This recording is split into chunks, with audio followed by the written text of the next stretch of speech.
Hello, we're going to talk about the cultural consequences of the African diaspora in Guatemala from 1500s to 1700s. As explained by the waterboard in the research, Guayra afrodescendientes dicen presente, the black population in Guatemala is conformed by Garifuna and other Afro-Guatemalan cultures. The Garifuna culture has its own language, which surges in Central America in 1797 and 1802 in Guatemala. It is from an ethnic African descendant group called Sambo and Caribbean Aborigines and Arahuacos. Came from various different regions of Central America and the Caribbean. Most of the black population in Guatemala is settled in the Atlantic zone in the department of Izabal and in the Livingston municipality. In 2001, Guatemala was inscribed in the representative list of intangible cultural heritage of humanity due to the African descendants, the Garifuna people, by UNESCO. The Garifuna language, dance, and music of Guatemala were among those declared masterpiece of the oral and intangible heritage of humanity. As explained in the proclamation, the oral and intangible heritage has gained international recognition as in cultural identity, promotion of creativity, and the preservation of culture. It plays an essential role in national and international development to promote harmonious interactions between cultures. As explained by Weber in 2019, the colonial period in Guatemalan history is customarily dated from 1524 to 1821. During that time, Guatemala was the most populous and most prosperous of the provinces that made up the kingdom, or Audiencia of Guatemala. The country then declared its independence from Spain on September 15, 1821. The largest single element in the colonial population consisted of native Mayas, but transatlantic contact added two other important groups to the mix, among them Spaniards, Ladinos, or also called mestizos, and Afro-descendants. Therefore, we decided to study how forced migration of people from the African continent in the 17th to 18th century fomented cultural synchronism in Guatemala. First of all, we had to address why there was a demand for African enslaved people in Guatemala. When the primary tenants of the Americas arrived over Bering Bridge between 2000 BC and 1200 BC, they brought a few infections with them. Why? For one reason. They had no tamed creatures, the first source of human maladies such as smallpox and measles. And as they passed from Siberia to North America, the primary Americans had gone through numerous and long time in extraordinary cold, which killed numerous of the disease-causing operators that might have traveled with them. Before long, after 1492, mariners incidentally presented these infections, such as smallpox, measles, mumps, whooping hack, flu, chickenpox, and typhus, to the Americas. Individuals who lived in the Afro-Eurasia had created a few susceptibles to these illnesses, since they had long existed among most Afro-Eurasian populaces. In any case, the local Americans had no such resistances. Grown-ups and children alike were stricken by wave after wave of scourge, which created disastrous mortality all through the Americas. In all, between 1492 and 1650, 90% of the primary Americans had died. This misfortune is considered among the biggest statistical catastrophes in human history. By stripping the Americas of much of the human populace, the Colombian trade changed the region's environmental and financial adjustment.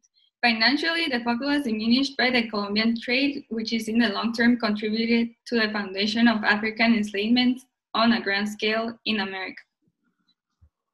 More specifically, in Guatemala, African descent slaves were introduced in 1543, just after the promulgation of the new laws of the Indies in 1542, in Spain to apply in American colonies. These new regulations were imposed, and the Spaniards wouldn't stop to produce resources to grow their assets. So African slaves were brought to work through force in the lands and mines of Guatemala.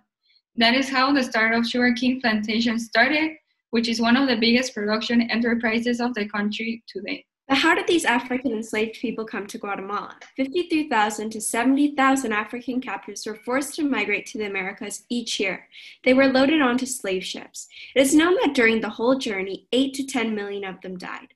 The Portuguese were one of the main suppliers of slaves to the Spanish Americas, and people with power and money were purchasing the enslaved people. Most slaves tried at some point of their journey to escape and get their freedom back. This was when they were captured and when they were being transported and confined in coastal depots.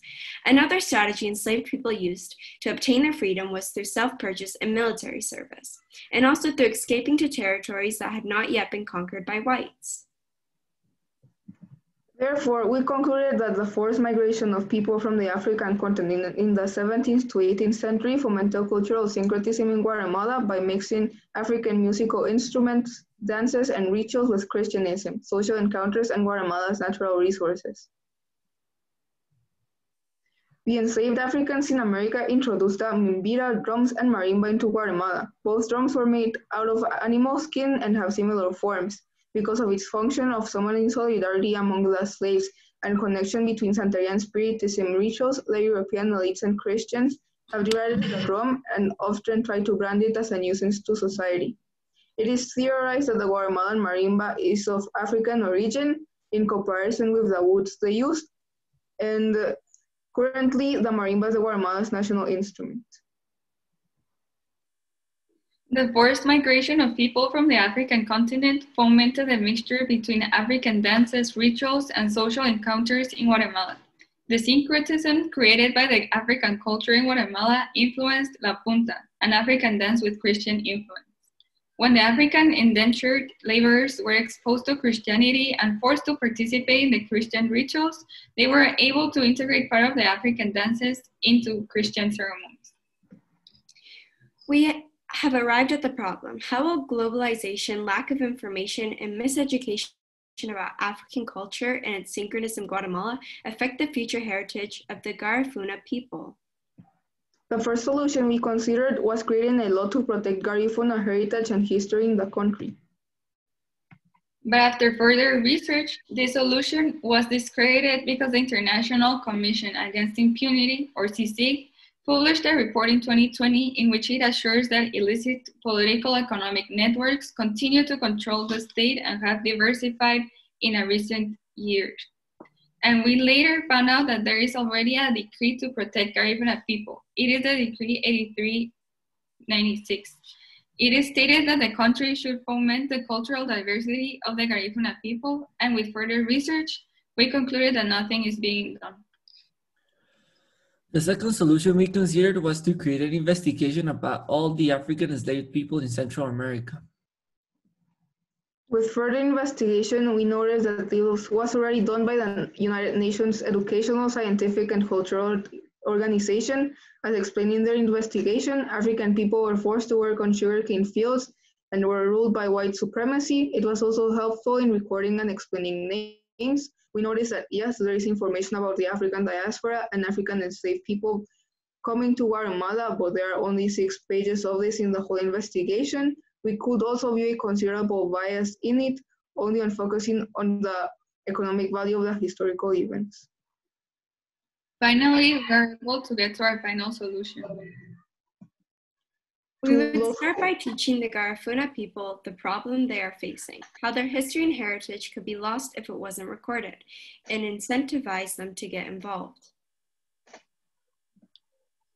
To those who want to get involved, we will teach them investigation skills, how to support their claims with evidence, how to look for evidence, and most importantly, how to cite and validate that information. After those skills have been acquired, they will be able to create their own investigation about their cultural heritage and history. Being on Garifuna people, the ones who do the investigation, new information, events that only themselves know, and the possible bias that could have happened will be minimal. As you can see, we compared all of our solutions, and all of them are long-term solutions, but not all of them can help solve the problem in the most efficient and inclusive way.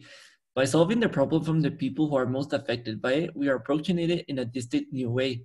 When seeing if this was a new way of solving the problem, we noticed that to a certain extent, the AD Exchange organization has also been promoting investigations made by people who are mostly affected by the problem. Thank you.